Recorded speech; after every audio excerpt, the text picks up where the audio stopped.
you must be from IIM Bangalore, but now you need to forget that chip on your shoulder, because this sales and wealth management is a low ego business, because you're going to be managing money for really wealthy people. So Jivraj, statutory warning, trust is very expensive to build. Every founder or every individual has some unfair advantage, and whatever that unfair advantage is, you need to lean into that. So what does wealth mean to you? What is it that is giving me peace of mind when it comes to wealth? And I feel like it is the comfort that I'm able to provide to the family. Welcome to the Indian Silicon Valley podcast. I'm your host Jivraj, and today I have me a very exciting guest. Join me in welcoming Sandeep Jethwani, who's the co-founder and CEO of Dezerv.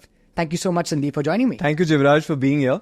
I'm very glad to be hosting you. I think this has been pending for a while. And for the record, we actually recorded one episode on Zoom. Yes. But I didn't want to put it out because we just started the video bit. And I knew that the conversation was too valuable to not provide a great experience to the consumers. And for the guest also, it's so much easier when we are in person. Yeah. All this Zoom stuff here at my age is really hard to do. So yeah, this is fun to do. Yeah, no, this is always great. I've been looking forward to it. You've been always super kind whenever we met in, other gatherings beyond the recording. So I think very, very thankful to your support. Why I'm also fascinated to, be a part and do this show is because since I've joined the venture sort of journey and startup game, I've seen Dezerv as one of those companies which has scaled really, really well. And this is something I really believe in as well. To get us started, I'd love to understand what you think about wealth in general and why founders start companies. The reason I'm starting on this abstract note is because we'll talk a lot about wealth management, what Dezerv does, how you make it happen. But a lot of this stigma around, founders shouldn't start for money or they should is very broken in nature. A lot of different narratives. For somebody who's building in the wealth management space as a founder, what do you think about this? It's very interesting you asked that. Actually, when we were about to start raising our seed round, we were told that wealth is not a venture scale business. Yeah. Because we were told, in fact, I remember this conversation very clearly, where somebody told me that there are natural speed limits when it comes to wealth journeys. Mm-hmm. And therefore, venture will not work for you because venture wants returns instantaneously, right? And going in, like as somebody who's been in this space, this sort of did not make sense, because the way I would think as an investor is that I will invest in businesses that will give me returns, right? And actually that's what happened. So when we finally aligned with the investors that we did, they were very clear that this is a business that takes its own time, but the outcomes are significantly larger. Mm-hmm. Now going in, did we think about how much money we would make? And it's a cliche, but the answer is no. Mm-hmm. And the reason is that you can't estimate how much money you will make, right? Mm-hmm. You don't know what outcome size this can become. It can be a few $100 million, a few $1 billion. And globally, there are wealth management companies which are in tens of billions of dollars, right? So I think nobody should think in that context. However, one should think whether there is a large outcome possible here or not, right? And at any level, whether you make 10 million, 20 million, 50 million or 200 million, that is a large amount of money by itself, right? Absolutely. You just need to make sure that the time that you're devoting to it is worth it, right? And then what you do with the money is something completely different. You might give it to charity, you might use it to buy a yacht, you might live a great life, but that is secondary. The time value of your own money needs to be appreciated. Got it. I love how calculated that answer is, because it just puts things into context. But also, as we proceed, right, a lot of people think of the non-linearity of the business. A lot of people think of the slowness of the business. And a lot of people also question the role of technology in something like this. Yeah. So as we proceed, even for the layman, if you had to explain how, let's say, Dezerv as a tech-enabled wealth manager is perhaps different and even better than some of the legacy players, let's say IFL, your previous sort of company where you were a part of building it, what would you have to say, and what is the very beginner's explanation for it? So, Jiraj, we'll park the legacy players and let me tell you how we approach wealth management and what is the role of technology here. For you to allocate a meaningful sum of money to someone, you will need a warm face, a trust building individual in the relationship, right? So the role of the relationship manager is very important. Right. The advisor who is conducting the relationship on behalf of the firm. Now, what is the activities that the relationship manager does? Discovering who the client is, analyzing their existing portfolio, creating an investment allocation, then doing the trades, trade execution, reviewing the portfolio, supplying reports, etc. Right? In a traditional wealth management firm, all of these are done manually by the individual relationship manager, right? At Dezerv, our objective was that how can we free up the relationship manager's time so that they have much more time to spend with the client and they become more productive. So all the technology interventions were built towards abstracting each of these tasks away from the wealth manager, right? And that's the thesis with which we went in. Now, why is this important from a client perspective? Why should the client even care whether their relationship manager is productive? If the relationship manager is productive, his or her inclination to sell products only for commissions goes down dramatically, right? And therefore, the portfolio gets aligned more to the client than to the investment manager or the wealth manager's objectives. Right? And this is a big problem in our industry. You heard so much about how mis-selling is done, how certain perpetual bonds were sold to clients. There are wealth managers who've been taken to court, all of that. And all that has happened because the relationship manager is less productive. They have little time. And in that little time, they want to maximize what they do with the client from a revenue standpoint for themselves, right? Now, because we were able to build this tech infra to be able to support the relationship manager, today we were able to offer, for example, a fee structure which is zero fixed fee and only a share of profit. The reason we can run a profitable at margin business in wealth management is because all the technology investments that we made. There are a couple of very interesting things happening in our space. The digital onboarding, and SEBI recently came out with a consultation paper on how they can enable digital onboarding. There is Aadhaar-based e-sign, which has made the transaction execution process very seamless. There is mutual fund infra that's got set up. There is account aggregator under Sehmati. So I think all of that is now becoming big enablers for the technology intervention to make the relationship managers more productive. Got it. I think that's very helpful because it goes to show that you could cut down, make the job 50-60% more valuable than it was and more efficient and more optimal in nature. Yeah. And that's the need for a new age wealth firm because otherwise you could question the premise in and of itself. And I think this answers it well. But okay, now even if somebody were to set up a traditional wealth management firm, right? Look at the construct of India. And when you're investing in wealth management as a shareholder of a wealth management company, a lot of times we're asked is why is this model not working in the West, right? Why have wealth tech firms in the West not been able to do so well, right? And the real thing there is that if you look at the Western markets, RM penetration is already very high, right? Anybody, even with $100,000 salary, will have a relationship manager who will come and meet the client once a year and guide them on their portfolio. Now, well-tech firms in the West, therefore, have to wean away clients from these individual relationship managers and bring them online. That's the hard part to do. In India, however, the penetration of wealth managers itself is very low.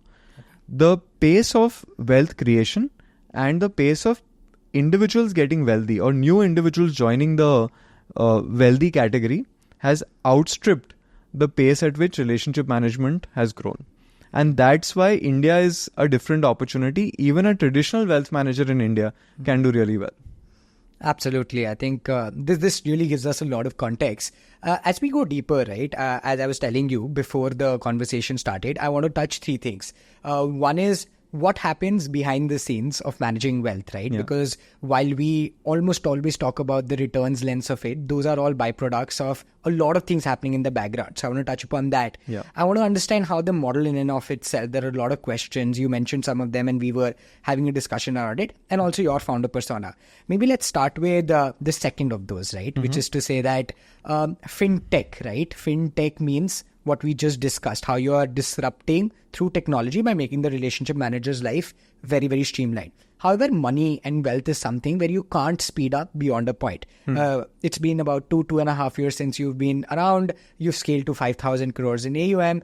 Talk to us about what does scale, non-linearity, linearity in this business really mean? How do you ensure that as a venture-backed company, you are growing year on year at amazing speeds while retaining the care that requires to go into a wealth management business? Yeah. Jivraj, first let's look at this from a lens of compounding, right? Sure. And then I'll explain why technology can add to speed and better outcomes, right? Now, in investing, there is a rule of 72 that you would have heard of, right? Yeah. Which is that if you, let's say, if you're growing your money at the rate of, say, 12%, then 72 by 12 is equal to 6. That means you'll double your money in 6 years, right? Instead of 12%, if you were to grow your money at 14, you would double it in 5 years, right?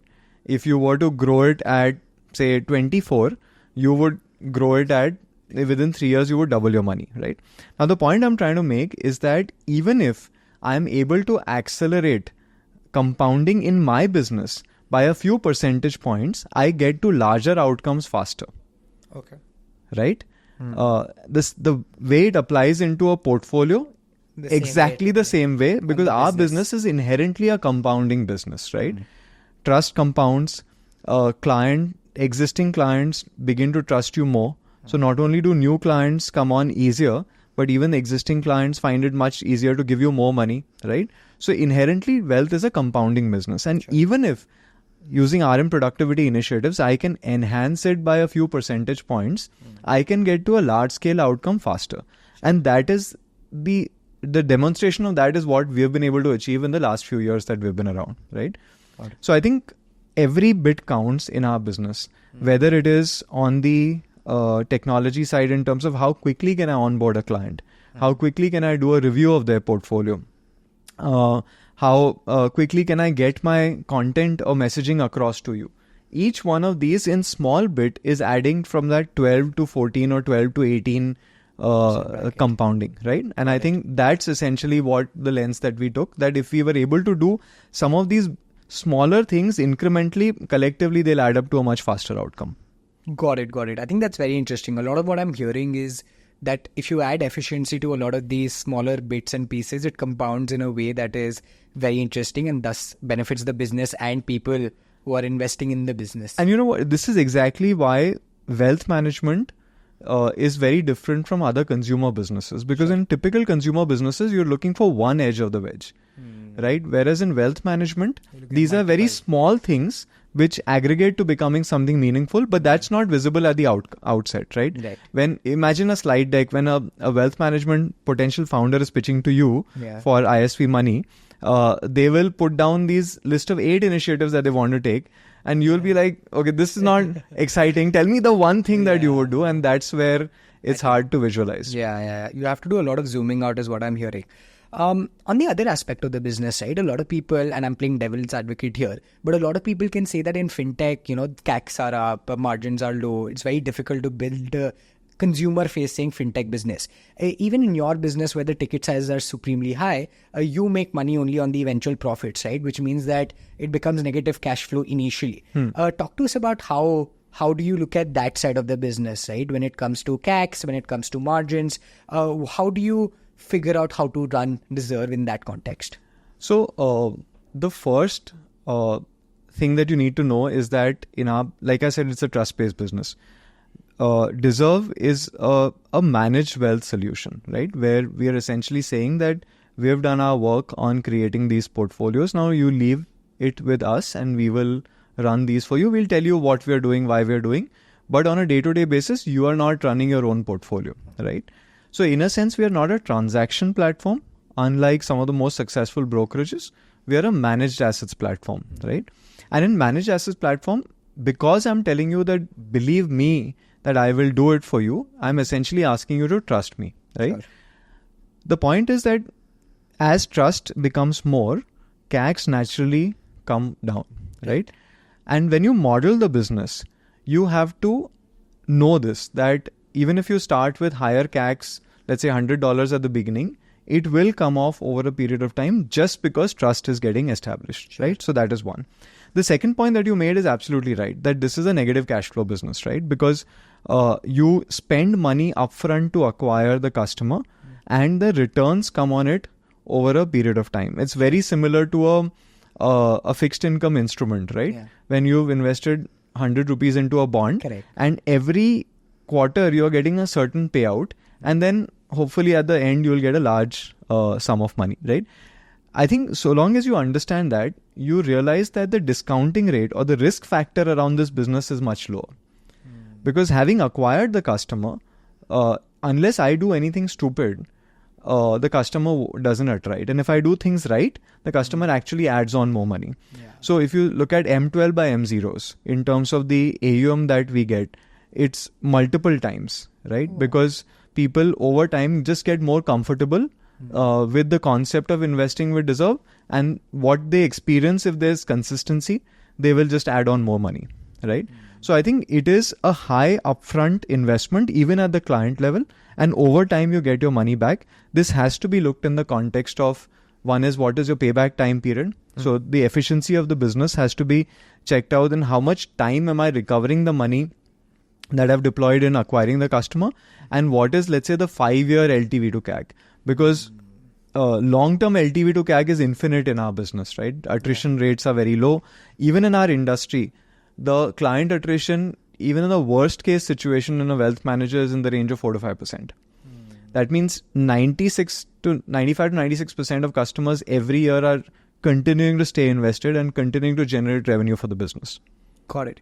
That's interesting. I mean, to that last point, does that also mean it becomes an obstruction for you as a company to tap onto the existing clientele of other wealth managers? Because if attrition is low and longevity of clients with existing wealth managers is very high, do you as a company have to tap onto new wealth all the time, or is it also possible? What is the switching cost criteria here? I think it's an excellent question. I think, look, typically if you look at anyone's investing behavior, you normally have 2 or 3 wealth managers. Now, I'll put it into quotes because sometimes one of the wealth managers is you yourself, right? So let's say if I have 3 wealth managers, there's one who will be a dominant player today, and the other, let's say 60% will be with one wealth manager and 40% will be with the other 2. Got it. If the 60% guy doesn't do something right, or the other 2 do something great, this equation will change. But typically you always have these 2 or 3. So the idea is not that necessarily I have to take money out of another wealth manager. But there'll be rebalancing which will happen, and if you're the more trusted entity, absolutely, you will get AUM over a period of time. And the other thing is that the headroom for growth is very high at a per client level also. So let's say somebody has, say, 5 crore rupees and they've started with, say, 1 crore with Dezerv, right? So now I have 20% of their wallet today. But the fact is this 5 crore is also growing. Just on account of market movement, it's growing at the rate of, say, 15% or let's say 14% in my example, and then that 5 will become 10 in 5 years, right? So I had 1 crore. So 1 of 5, now 1 of 10, dekhoge, so then you suddenly feel. And secondly, the person is also adding more wealth to their portfolio, right? Their more income is getting added, salaries, bonuses, ESOPs, real estate, etc. More money is getting added. So even that 10 is growing. So somebody who has 5 crores today, you should think of them as being somebody who has 25 crores in the future. Right. No, that clarifies it. Also, you mentioned that you manage wealth services, right? So what does that mean if you had to go to the economic business model of what you do, right? Like from what I understand, there are things that you will own, but there are also things that you will outsource as a broker of sorts, right? Or have like partner services for you because you can't execute everything, right? So if you had to explain the business model on your lens, once you have, let's say, acquired a client and who is managing a certain amount of money with you, what happens on your end? How do you make money as a company? So, in our business, and if you look at the disclosures of any listed wealth management company, you will see revenue being classified under 2 heads. One is what we call transactional revenue, which is, let's say, if you're a broker, then and let's say I'm your broker and you bought a stock through me. I would have made a brokerage at the point that you bought it. But after you bought the stock, now I'm not making any money, right? So that is transactional revenue of sorts. And then there is recurring revenue. Recurring revenue is that over a period of time, I will continue making money on the same asset, but that will require me to do something actively with that asset. Rebalance it, readjust it, buy, sell, etc. Right? Now, brokerages, some of the unlisted platforms, all of this are in the first category. Crypto platforms, etc. were transactional assets, right? We run a recurring revenue business, which is essentially where now you've given me money, and over a period of time, I will continue generating revenue on it by virtue of either a fixed fee, which is a common thing in our industry, or as we do, a share of profit, right? So that is our model essentially. Now, my job is therefore to ensure that one, you're happy with the returns that I'm delivering so that you are likely to stay invested with me. And in our case, we make a share of that. So it's important for us as a business to do well. And secondly, that I'm able to cover all the needs that you have in your portfolio. So if you have a equity part of your portfolio, I should be able to address that. If you have a fixed income part, I should be able to address that. If you have a structured credit allocation in your portfolio, I should be able to address that. If you want to allocate to PEVC, I should be able to address that, right? So at the highest level, I need to create all of these solutions. Now, sometimes you need to identify external asset managers to allocate money to within a certain category. Correct. So, for example, the common misunderstanding is that you can pick mutual funds on the basis of previous performance. And while there's a disclaimer, most people tend to ignore that. What we did is we built a scientific model to run mutual fund portfolios. But the moment I'm buying a mutual fund, I'm essentially allocating money to an external fund manager. Correct. Right? Yeah. So, and the same thing happens when it comes to private equity, structured credit, etc. That we will identify the best fund managers. We will get best commercials because we are an aggregator of sorts. Yeah. So right? And leverage. Yeah. And then we are the layer on top, which is readjusting, rebalancing and figuring out what's right at that point. Got it. So your revenue would be net of fees of these folks as well, and then share of profit. That's right. Got it. That's fair. I think this clarifies a bunch. The other aspect of what is in fintech, spoken of a lot, and this is something which is a common thread across your conversations is trust, right? You mentioned this across many conversations, and it feels like a fundamental layer of what you have to do.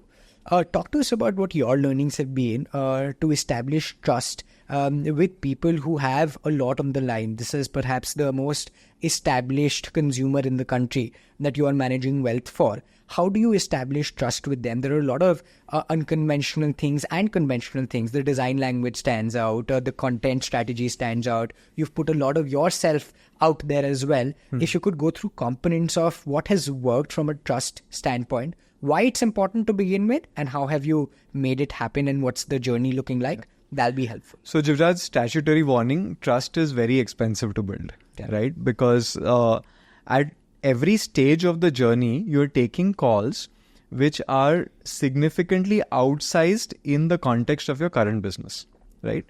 And I'll explain. For example, and we spoke about the outward facing things like the content, etc., and I'll come to that.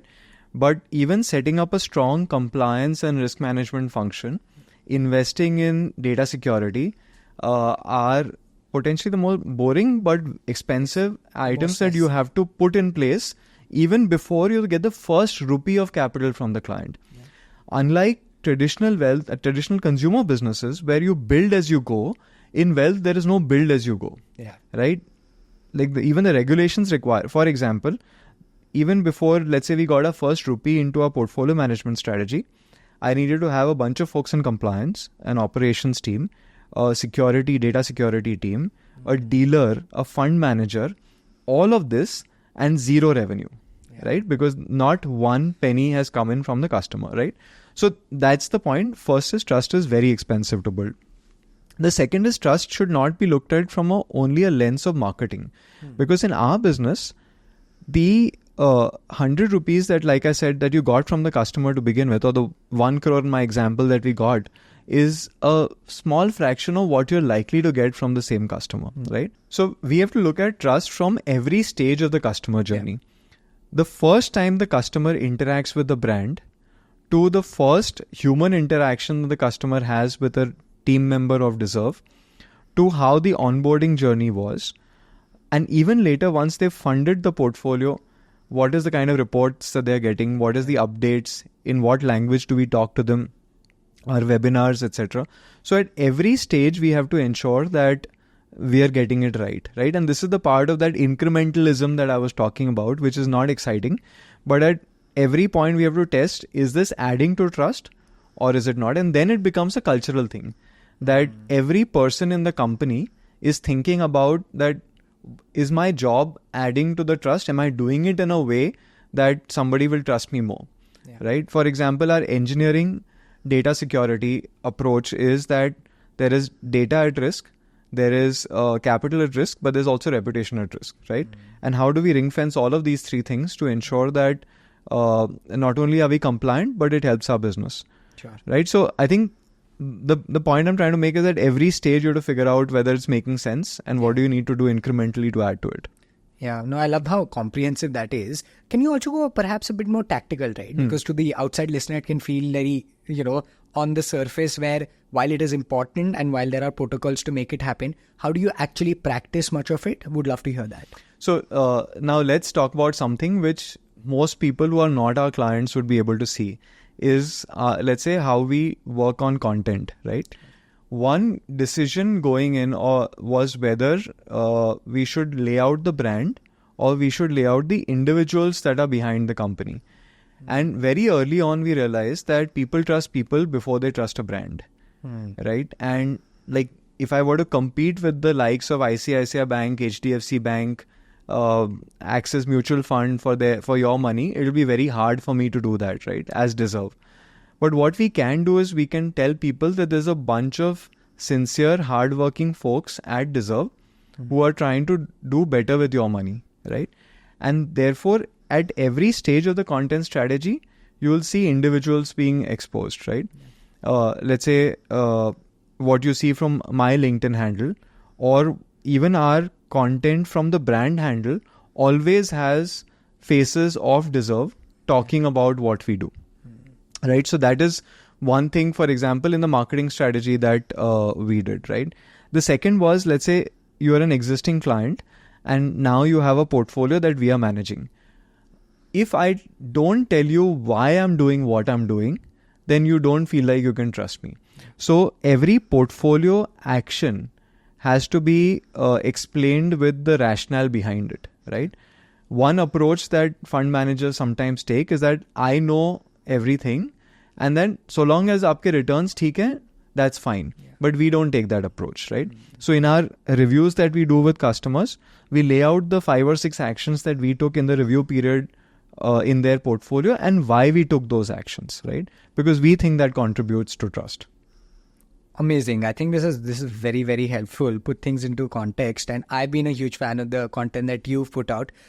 As a founder, you've also taken the conscious decision to put yourself out there. A lot of content is being led by you, at least prima facie. That's what we get to see. Talk to us about what that meant for you as an individual. This is also, of course, not something you've been trained in, right? So this new hat that you have to wear. How did you adjust to this role? How much of that is you? How do you navigate it?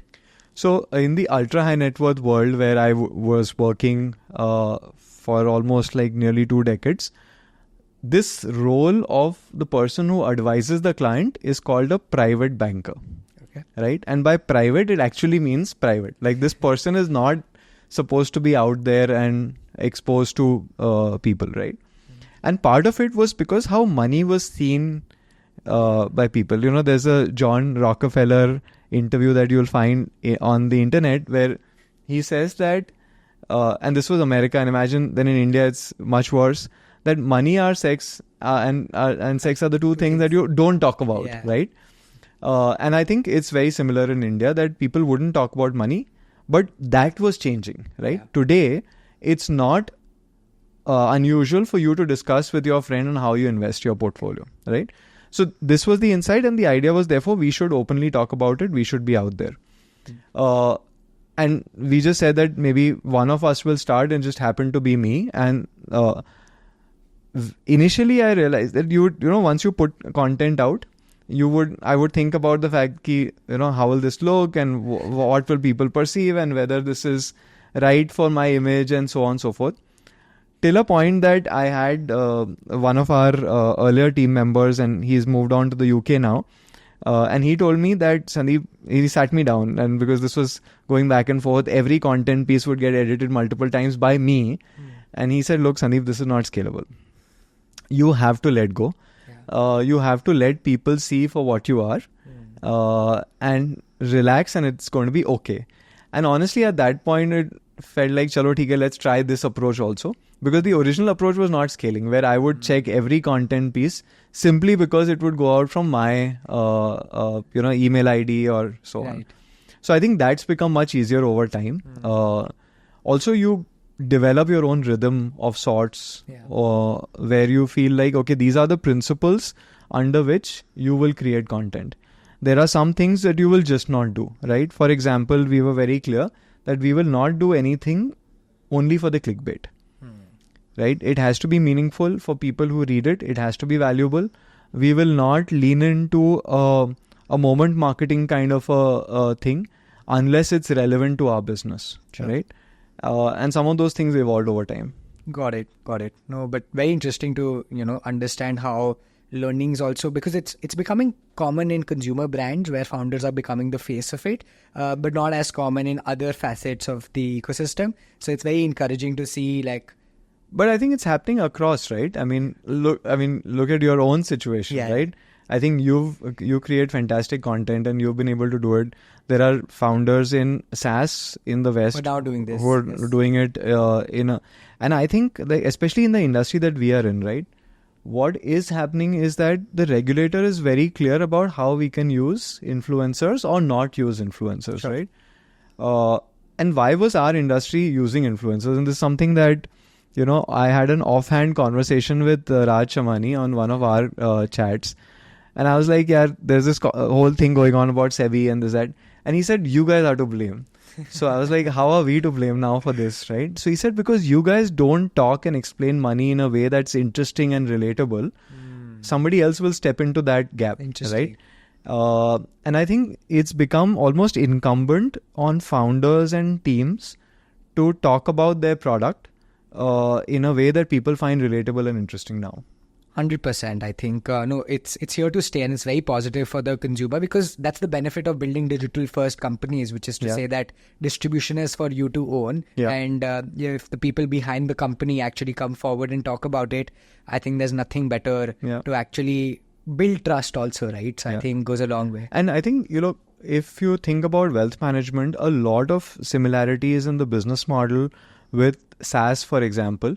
And in SaaS, founder-led sales is a thing, right? And there's no reason why we should not learn from some of the best SaaS companies that have created great platforms and where founders have been able to put themselves out. 100%. No, I completely, and as I mentioned, I love the content you put out. I'm sure a lot of people do, including the emails that come from, your name, the LinkedIn content and the podcast. So it's very, very fascinating. This has been an interesting segment. We'll bring this to a quick close. And this is a dicey one because fintech founders just run away from the word regulation, right? And in the business you are in, you could argue that regulation and market cycles play a huge role, right? Talk to us about how do you as a founder navigate that part of the business, right? Purely because it again, right? Like it's very opaque when it comes to the end consumer. We don't look at that aspect of the business. How do you navigate it? Look, market cycle, okay. You at some level we are very fortunate in India that we are in a long-term structural bull run. Okay, now therefore there will be market cycles. Sure. All you need to do is, as a company, you survive those market cycles, right? So therefore that goes to how we think about capital usage within the company, that we will always be somewhat overcapitalized. Okay. Right? So market cycles are a reality of our business, and I would argue for most businesses in the world. Absolutely. Because when there's a recession, people don't spend, and therefore consumer businesses also go through a downturn and so on. I think especially in our business, and given the fact that we operate our share of profit, we need to be overcapitalized as a business. We are a trust-based company, so people need to feel comfortable that these guys have the money to sustain for a long period. So that is one. Sure. The second part is about regulation, right? And I think it's a mental model that we need to build as fintech founders. And when I meet people who were coming into the industry for the first time, this is what we discuss, that let's just for a moment embrace it, right? The moment you think of it as a opponent or something that causes friction in the business, your own approach to it is adversarial, right? For example, a lot of times in regulations, there are things which are black or white, but a ton of times there is a lot of gray area, right? In which case, you go to something that is the spirit of the regulation, that what is the regulator trying to say or implement. A lot of times we end up listening very closely to what the SEBI chair, for example, says in the press meetings, right? We look at the content that SEBI has created. We look at the samples of websites and communication that they've done, right? Sure. To figure out that is it in line with what they would think at their own end, right? And the moment you do that, life becomes much easier, because the way I think about it is the regulator will not penalize you if you are in the grey, provided you've been in line with the spirit. In fact, there is this 2x2 framework that I once heard Uday Kotak talk about, right? Where he says that there is spirit and there is law. So there is right in spirit, right in law, right in spirit, wrong in law, and all of those four combinations, right? And he said that if sometimes law is not clear, but you are right in spirit, then he called it the Arjun situation, right? When Arjun did some stuff which were wrong in law, Krishna rather, who did stuff which was wrong in law, but right in spirit, it's okay, right? So I think some of that is stayed with me, and that's the approach that we take. But look, regulation really has to be embraced. Otherwise, you can't build large outcomes in financial services. Got it. Interesting. I think this has been very, very fascinating to hear. I think a lot of questions around, fintech business models and how to build a reasonably large and work in progress, of course, but a large company in fintech really, really works, new age. Let's talk about the other aspect, which is, what goes on behind the company at Dezerv. Before we dive in, I had a very abstract question. This is something I've been curious to ask you for a while. But considering you've been now in the wealth management business for such a long time, right? Even before you'd managed, if I'm not wrong, I heard 50,000 crores at some point. Talk to us about what you've learned about how India invests wealth. I think that's going to be very core to what we're trying to also understand. I'd love to know that. Yeah. Look, India is very different, and a lot of investing literature is written in the West, but does not apply to India, right?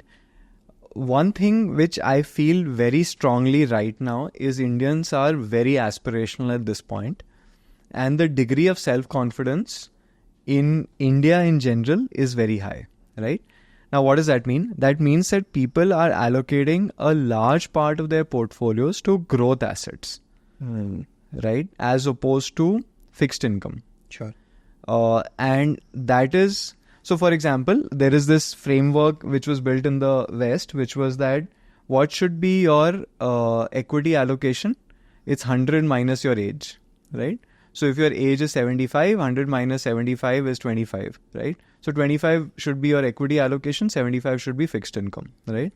But when you actually talk to a 75-year-old today, they would probably have all their money in equity and some of it in futures and options trading also, right? So some of those models that were built in the West are not applying to India. And I actually think it makes a lot of sense, right?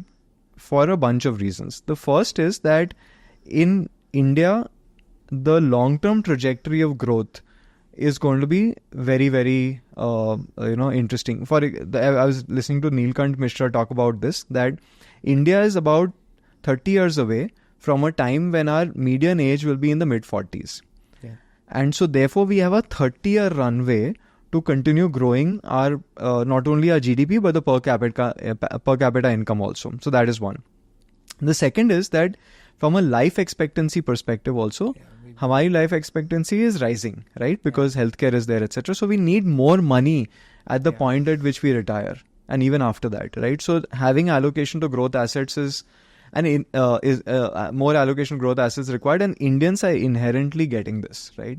They know that they need more money at the point of retirement. Retirement age is still only 60 in India. Imagine you have to live till 90 or 30 years ahead of retirement. And therefore people get it. When you talk to retirees, they are like, beta, this money is, I need it to run my life for a long time, and therefore I want to grow it. So not only in retirees, but also in younger folks, you see this inherent aspiration to grow capital. And that's very promising. The kind of SIP ka jo concept India has created is not common. There is this term in India called SIP, which is not very common in the West, right? So when you talk to people in India, they'll say ki I do mutual funds and I also do SIPs, right? It's almost like this is a separate asset class in itself. And that's not very common in the rest of the world. So some of these things are very unique to India. And I think kudos to the mutual fund industry for creating this SIP concept. Today we have nearly 17,500 crores a month going into SIPs. We no longer care about FII or FPI inflows into India. All we are looking at is how much Indians are investing back. So I think some of this is very different and unique about us. Very, very interesting. I think very, very different thoughts on how India invests and how the wealthy in India invest. But coming to that point, right, like I think so much of what a end consumer who's investing with Dezerv, or let's say users who will be prospective customers, see is the end outcome, which is that, okay, Dezerv is a wealth management firm. This is what you do. You will deliver returns for the portfolio. You can come manage money with Dezerv, right? But a lot has to happen in the background. We've spoken in bits and pieces about some of those. But if you had to really explain the operations lens of what goes on at Dezerv to make the end outcome happen, what would you have to say? So, frankly, all the customer or the investor should care about is whether we do well with their money. Is their money secure? Sure. And is it growing at a satisfactory rate, right? But for us to be able to deliver that, there are a bunch of activities that we need to do, right? At the core of what we do is how we manage our money, how we manage your money. We run a large investment team, which my co-founder Vaibhav runs. And within the team, not only do we have people from the investing background, but a lot of folks from data science and engineering, because that's the only way that I can deliver consistent returns across a wide set of portfolios. Right? So the investment team will create, using their experience of having worked in the market for a very long time, the approach to managing your money, and the day-to-day execution is then run on technology, right? So that's the core of our offering. Now around that, a lot of things get built out to be able to support this investment function. So our compliance, legal and compliance function ensures that we have the right licenses to manage the money, and these licenses require ongoing compliance. So that's one team. Then there's the operations team, which actually ensures that how we onboard a customer, and after that, how are the transactions being executed? Is the ledgers being kept correctly? Is the audit being done on the portfolio or not, right? Then there is this whole team, which is the consumer tech part of the company, right? And Dezerv is very unique in the wealth management category in that it has this whole financial services part of the company, but it also has a consumer tech, which is the communication, the app, the wealth monitor platform that we have created, the account aggregator, the digital platforms. All of this is a part of the consumer tech part, and a large part of that company, that part of the company is the engineering team. And so this is the core of the business, and what faces the customer is our business teams. So which actually are the people who on a day-to-day basis interact with our customers, the customer success teams, which deal with issues that customers are having. So in a sense, it's a combination of what a traditional wealth management firm would look like, but a lot of what a consumer tech firm also looks like. Got it. Very fascinating. To take that forward, right, a lot of what builds a company are its people. You just spoke about the structural lens of what it is, but Talk to us about what kind of talent you're looking at. How do you hire folks at Dezerv? Because it feels like a combination of old age, new age coming together. Old age. Old. That's me, honestly, but yeah. How do you build a balance that understands that you're building, because fundamentally you're playing with wealth, right? Playing is perhaps the incorrect word. You're managing wealth, which means there's a lot of consistency you need with it, which may not require a lot of innovation. However, as a tech-first digital company, you also need to innovate a bunch. How do you maintain that balance on a talent lens? That'd be fascinating. And also, how do you look in talent in general, culture, as you also scale? You have 3 offices. Talk to us about some of those nuances. Yeah. So, Jivraj, look, I'll first talk about the challenge and then come to how we have tried to deal with it. The most fundamental challenge Dezerv has culturally or with like building the team is the fact that we have 2 arms of the organization, like I said. One is the financial services arm and the consumer tech arm, right? And if you think about it, the financial services arm would want to and should play everything by the book, right? And the consumer tech arm should be willing to experiment. Sure. And the moment you have both of these 2 under the same umbrella, there is natural friction that gets created, right? Yes. And I think our job as founders is to manage this friction in a way that it's positive, right? To be able to do that, you need a very strong leadership deck which understands the other one's point of view, but also feels strongly about theirs, right?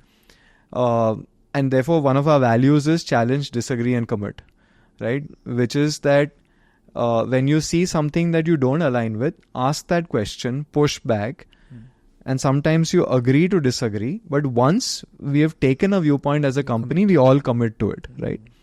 So for us, the first thing was to invest in building a top deck which aligns with this vision, because then it flows from there, right? They can then create their teams in that image that they are trying to build, right? Sure. Talk to us more about that. Can you double click and tell us what that top deck looks like? What are strategic, tactical things that you look for when hiring them? So on the financial services side, honestly, like you need 2 things. One, almost as a necessary condition is the fact that you need to be a strong domain expert. Sure. So when we are hiring an investor, they need to be like really strong at building portfolios. They need to understand markets really well, etc. Similarly, if you're hiring somebody in compliance, they need to be very familiar with but that's a necessary condition. That's not sufficient. The inherent curiosity to be able to understand other people's point of view is the other thing that we look at when we're hiring in the financial services part of the company. When you're talking about consumer tech, a lot of people haven't built in the wealth management managed assets business that we are trying to build, right? And therefore, what we look for is very first principles thinking. That can you build this entirely ground up without preconceived notions and biases? And if somebody is able to do that, they do really well at Dezerv, right? So it's almost like for both of these 2 arms of the company, there's slightly different evaluation criteria. Sure. On the financial service side, you're like strong domain experts, but with curiosity. And on this side, very first principles thinking. Got it. I think that really helps. Just to, conclude this bit, right? Like a lot of people talk about, like so many founders, if I had to highlight one thing that founders highlight as a challenge, it'll probably be culture, right? Talk to us about what it means for you to maintain culture across different offices, across a different life cycle of the company as well. You're growing significantly. How do you manage culture, and what is it about culture that is a challenge for you? I think honestly it's a work in progress, Jivraj, because at every day you feel that because culture is squarely the founder's responsibility, and I always feel that I'm not doing that well enough, right? It's almost like you have this inherent self-doubt, have you communicated enough? Have you got people together often enough, etc. So I think I'll talk about my challenges because I think there's a lot of work to be done. I think one thing I realized initially that I wasn't doing very well was the fact that I wasn't communicating enough, right? So we have our monthly all hands, and one of the things we do is we take everyone through the numbers of the company, sure, not only in business but also the P&L, right? And this is for everyone. Everyone attends that. How many employees?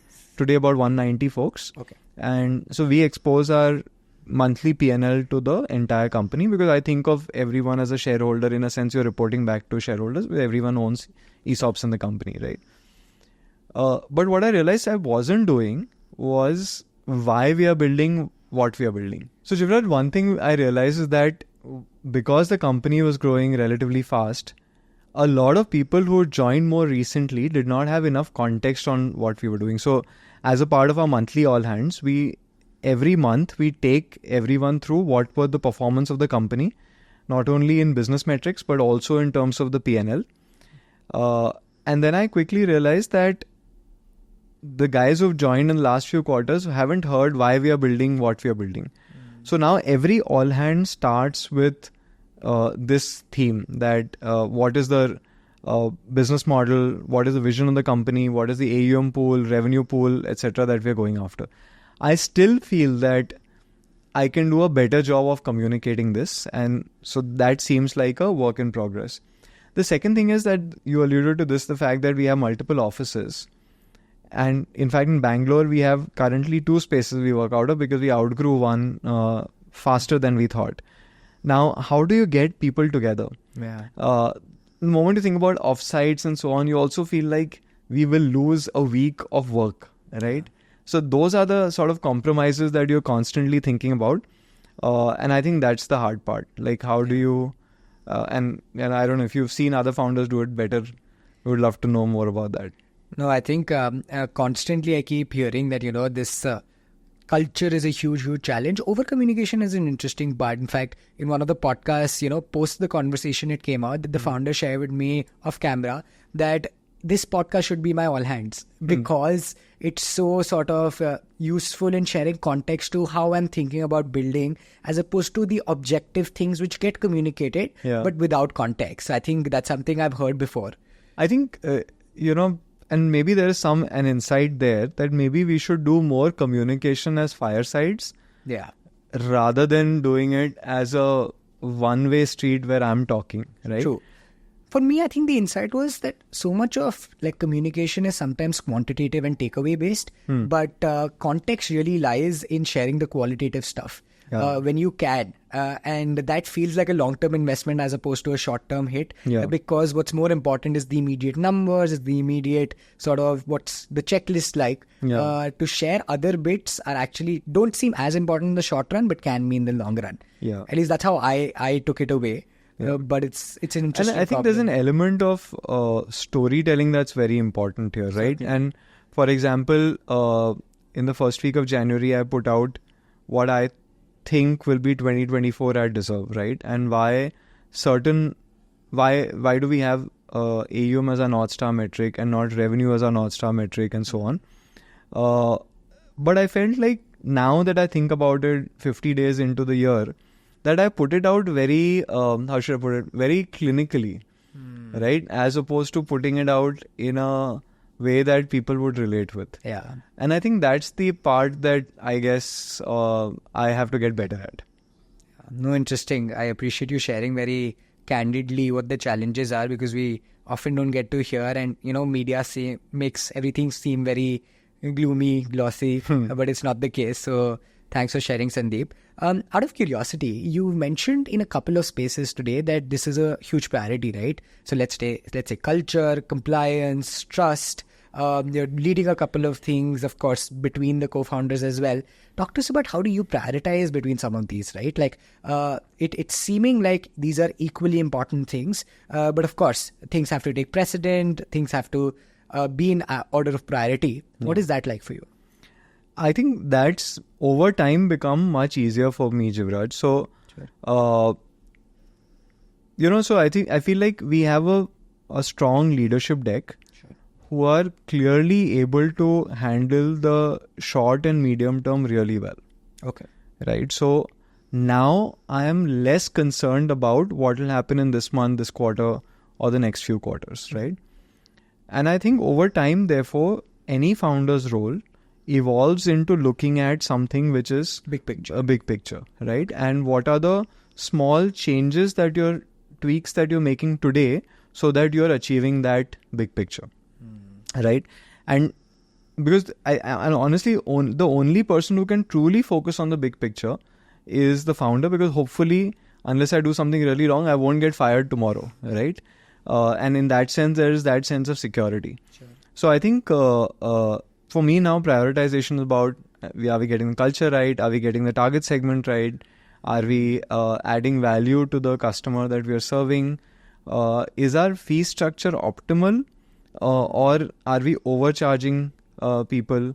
So those kind of things are more front and center. More long term. Yeah. Got it. Maybe if you can take a step back and also talk about how this has evolved, right? Like this is end state right now. This is probably going to change in the future as well. Yeah. But 0 to 1 is very different. 1 to 10 is very different. It's still a 3-year-old company, right? Yeah. So I don't want the perception that in 3 years a founder ends up, taking a back seat. Talk to someone more tactically.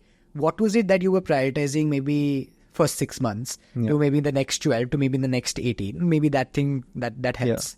See, I think there's a reason why there's a proverb, right? That nothing succeeds like success. Yeah. So in the early days, like for us, the three of us co-founders, the momentum, the flywheel being spinning fast enough was very important, right? And if that means us rolling our sleeves and going into day-to-day sales, which we still do, was an important part of this. So right? business metrics, immediate goal, first 6 months. First 6 to 12 months, because that's important, because that sets the base of the speed at which the company works in general, right? So that was one. And I think this also, we realized a little, I would say a few months into the journey, that we are the custodians of velocity. Like we have to ensure that the company is able to move fast enough. Sure. And I think that's one of the things that we still continue pushing for, that when we know all the facts that are to be known, then we should take a decision fast, right? So that was the first thing. Towards the second part of the journey, it becomes more about creating the right teams, right? Once you have some velocity and some sort of wind under your sails, then you focus on creating the right team, right? And post that, then you start focusing on the big picture. Now, it obviously, I don't want the perception to be that this was like as smoothly and as structured as I'm making it out to be. This is with the benefit of hindsight, and a lot of things didn't work out. Sometimes we realized that this person is not right for the role that we've hired. So going back to the drawing board, figuring out whether this role is even required, and so on and so forth. So that constant iteration happens, and chaos on a day-to-day level still exists, and I guess will exist forever. Yeah. But if I were to think back and do something differently, I would say focus more on velocity in the early days, focus on team building in the midterm, and the long term focus on the big picture. Got it. I think that's super helpful. I think I don't get a chance to talk about this as tactically as we have discussed, but I think that's very helpful to future founders, folks who are currently building. For the last segment of the pod, Sandeep, I'd love to focus on a couple of things on your personal sort of founder persona, right? One of the things there's this adage in like venture circles or startup circles, which is to say that sometimes new people disrupt industries better, right? Versus, let's say, folks who have a chip on their shoulder and experience in a pre-existing industry. Yeah. Talk to us about what your experience was moving from something that you used to do at IIFL. What did that teach you? And how productive or not productive, or what was the learning, unlearning journey like when you started Dezerv? Like, was the experience as beneficial as one may think? Because on paper, it feels like the perfect founder market fit, right? As they call it. You've had experience, you know the pitfalls of the industry, you can perhaps innovate enough. So talk to us about that. I'll give you something which I'm not sure is great material for a podcast, is that I don't think there is a template here, right? Okay. Because even in financial services, there are some fantastic founders who came from completely an unrelated area and created a very large outcome. Right? Grow comes to mind for me. Yeah, Grow is there. I think about like Harshal and Shashank at Razorpay. Phenomenal. Like I'm not sure they had like any. I'm not even sure they had didn't have any experience. Yeah. So and they've created a fantastic company, right? And on the other hand, then there are folks like OneCard and so many others who came from the background, right? So I think it's not so much about the founder. I think the way I think about it is that every founder or every individual has some unfair advantage. Sure. Okay. And whatever that unfair advantage is, you need to lean into that. If you try and sort of say ki, yaar, external people will disrupt an existing industry, and you come from this world, then if you start believing that, then you'll never be able to do something productive in this particular space, right? So and this is again with the benefit of hindsight, it's not like it's sure.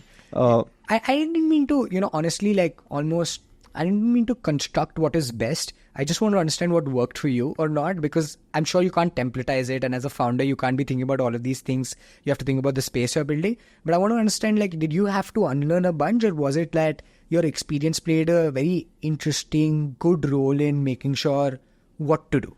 Honestly, it was a bit of both, right? Okay. So in the early days, there was a lot of unlearning because we see the financial services companies operate in a certain culture, right? Which is not only straitjacketed, but has its own set of politics and issues, etc. And the moment you're going back to setting up a startup after being in that space for many years, you have to sort of unlearn that cultural aspect. And especially a lot of companies that we ended up getting some of our best team members from came from very open cultures, right? So I think that was the big unlearn for me. Got it. In the process of believing that we have to unlearn, we also tried to unlearn what we had learned in the business, and then we quickly mean reversed.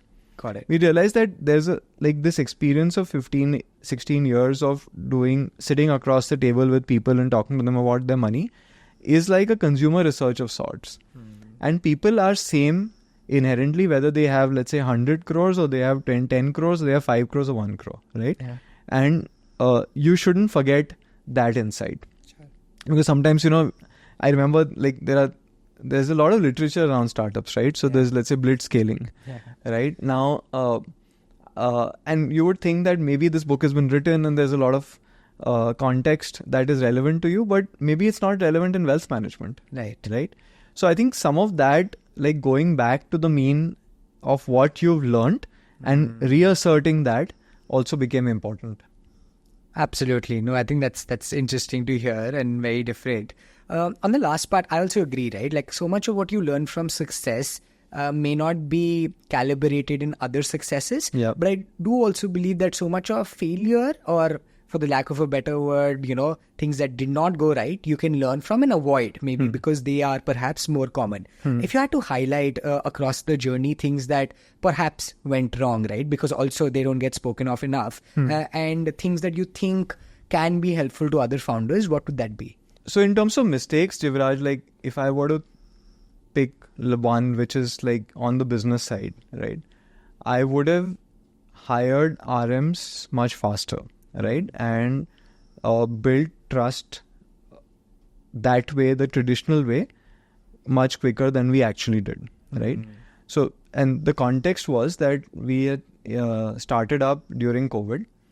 It was very hard to hire traditional financial services folks in that time, and therefore the self-serve models is what we launched first with, right? In hindsight, that if that was not the situation, we should have launched the RM-led journeys earlier, right? So that was one learning, and it almost especially we should have got this much faster because we came from that world that, people will need people to talk to them because we are a new brand, right? So that was one thing on the business side.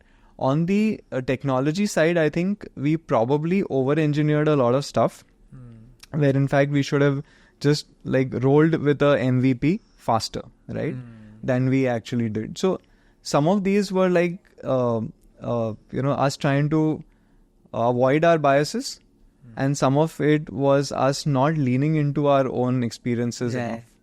I love how this adds back to the previous answer, right? You could have the RM strategies perhaps old school, but should have been executed early enough. Yeah. The tech strategies perhaps new school, and you probably over-indexed on it. So it goes back to the learning, unlearning bit. Very interesting.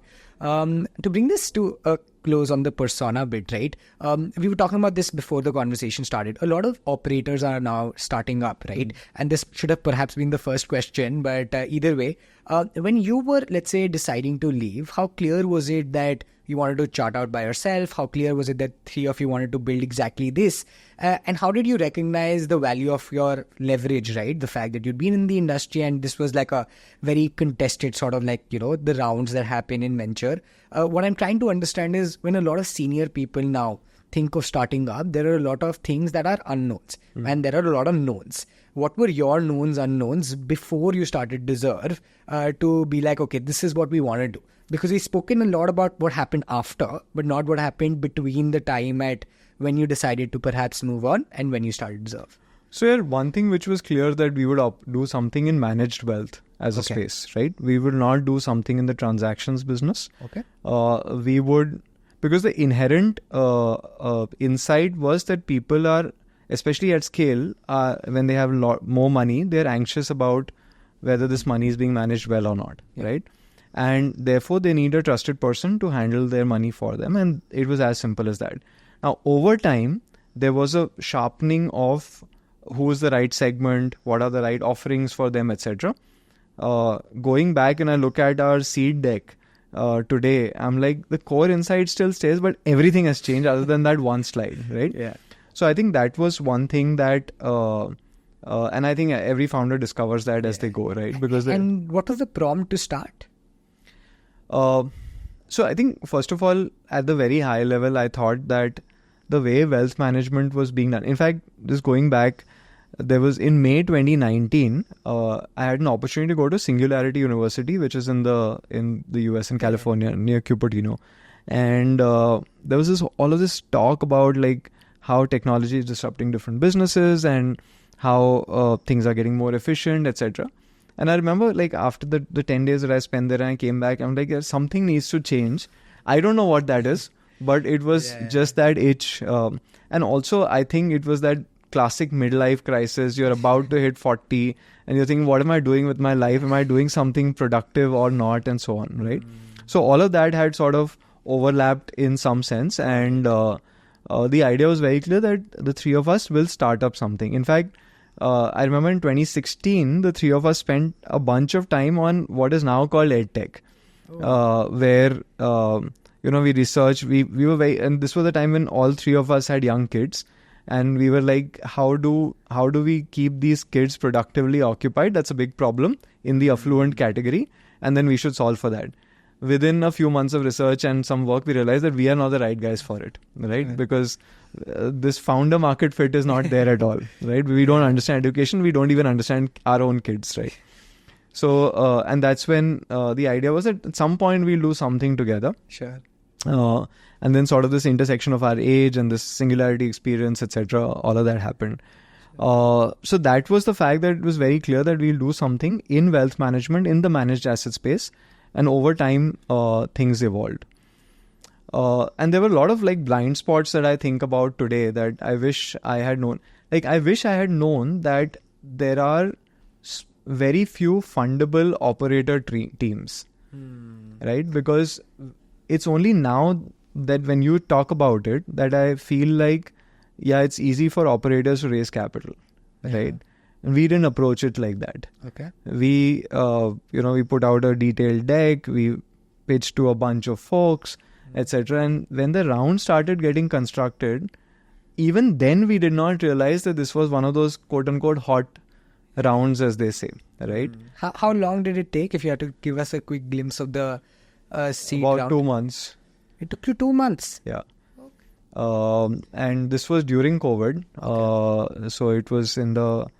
and those 2 months was also like, both with Elevation and Matrix, who led our seed, we were very clear that we will meet them in person. Like, and there was an irrational thing that, and no, because at that time rounds were getting done on Zoom. Right. And we were very clear that we will want to meet the partners who we will work with. So I remember flying into Bangalore in the heart of COVID with masks and those.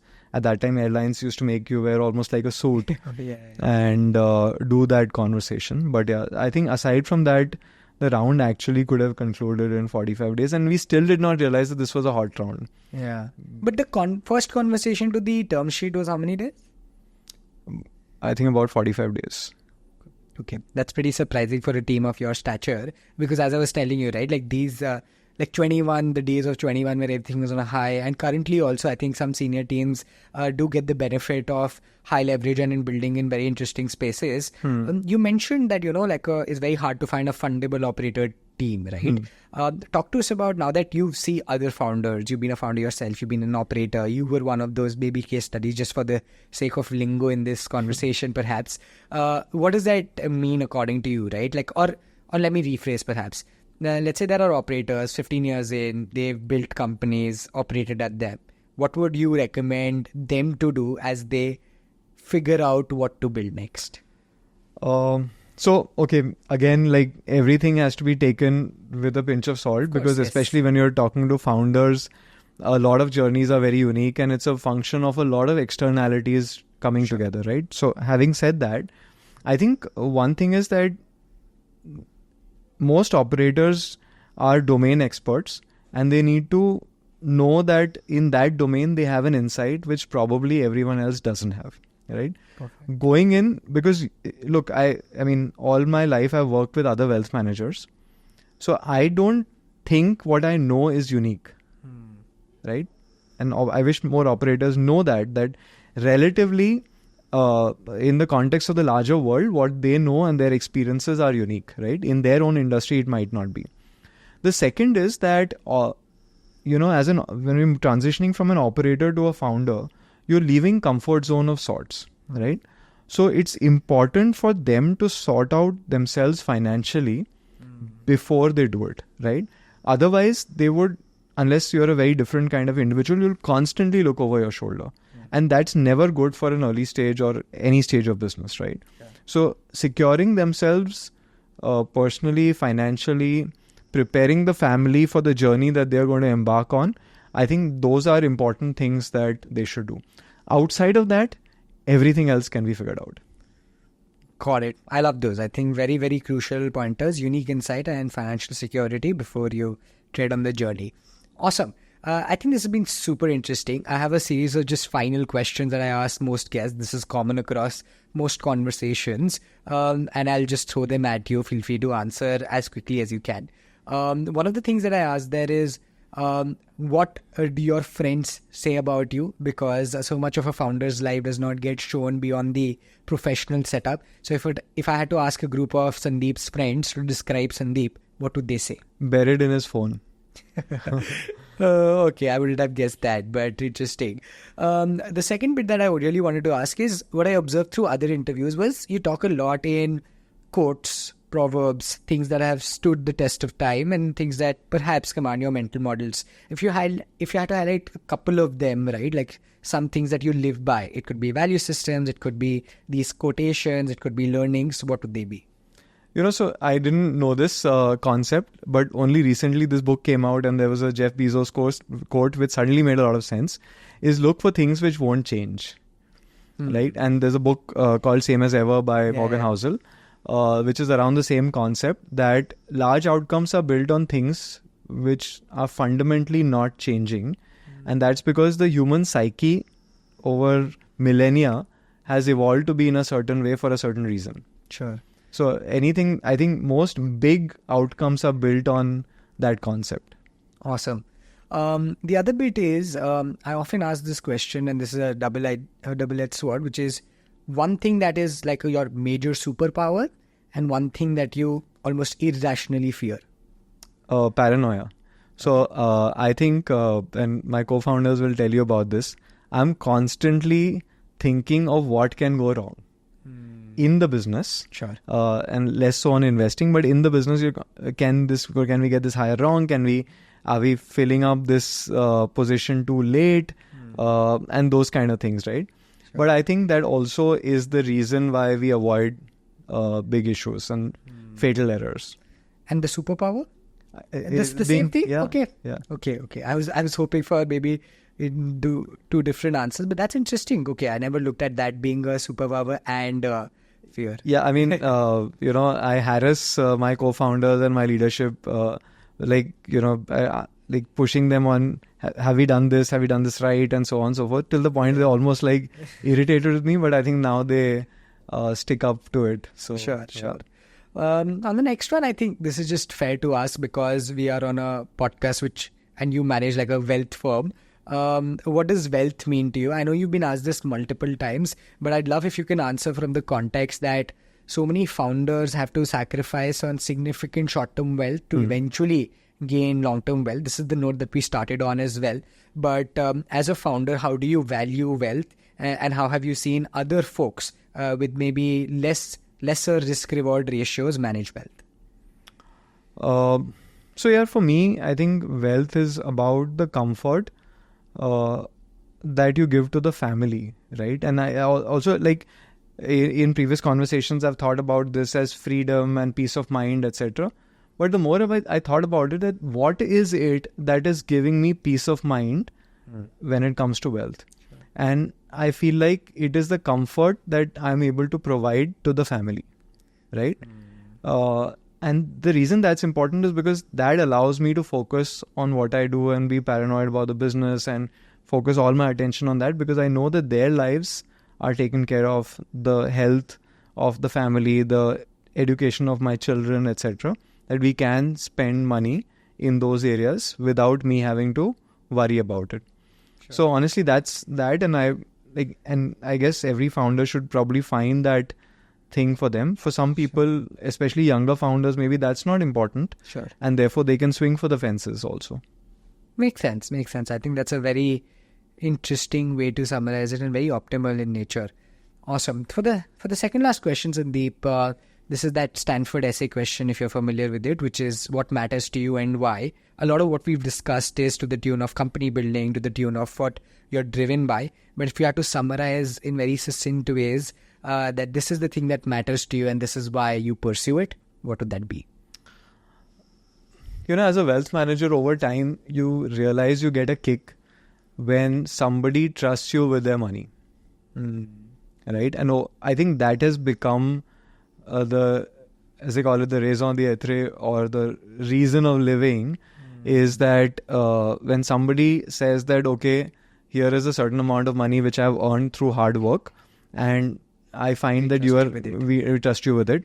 And that really matters. And therefore, everything that we want to do is around that emotion. This has been super amazing, Sandeep, and I've been trying to think of a fitting end, which is always difficult to do, but it'll only be right to understand your learnings around wealth management as the conclusion. So let's maybe turn back time. If you could go back to the start of your wealth management career, right? And if you could talk to your younger self, what would you tell yourself about the core learnings on wealth management that you would take to your grave? So I actually had this conversation. June 2005, I walked into the Nariman Point office of Kotak in the wealth management business, straight out of campus at IIM Bangalore. And I met Sahil, my co-founder, who had been working there for a year before that. And we happened to be in the same team under the same superior boss. And then he took me aside one day and he sat me down. And there's some things that he said that have stayed with me since then, right? Oh, wow. The first thing he said is that you must be from IIM Bangalore, but now you need to forget that chip on your shoulder, because this sales and wealth management is a low ego business, right? Because you're going to be managing money for really wealthy people, right? Sure. So you need to forget your ego. And the second thing that he told me is that it is less about intelligence and more about working hard. So you have to be constantly at it and, keep repeating. There are people who will, and I still remember I used to cold call people, I create my own lists and call up people one after the other. Yeah. And both of these things, the fact that you have to work hard and have low ego, have made sense now. So I would say that anybody in wealth management should just think about these things. Everything else will get figured out. Love it. I think that's very, very fitting. It's also very applicable to other things and other facets of life. So I'm glad you mentioned it. Thank you so much, Sandeep. I think this has been such a pleasure. It was much more than I expected it'll be, purely because we covered so much ground on how you're building the company. As I expressed at the start, I'm a huge admirer of what you're doing, and I'm so glad we did this. Thank you so much. Thank you, Jivraj, for having me. There are stuff that you've got us talking about that I haven't spoken about before. So this has been really insightful, and thank you for visiting us. My pleasure. Thank you so much.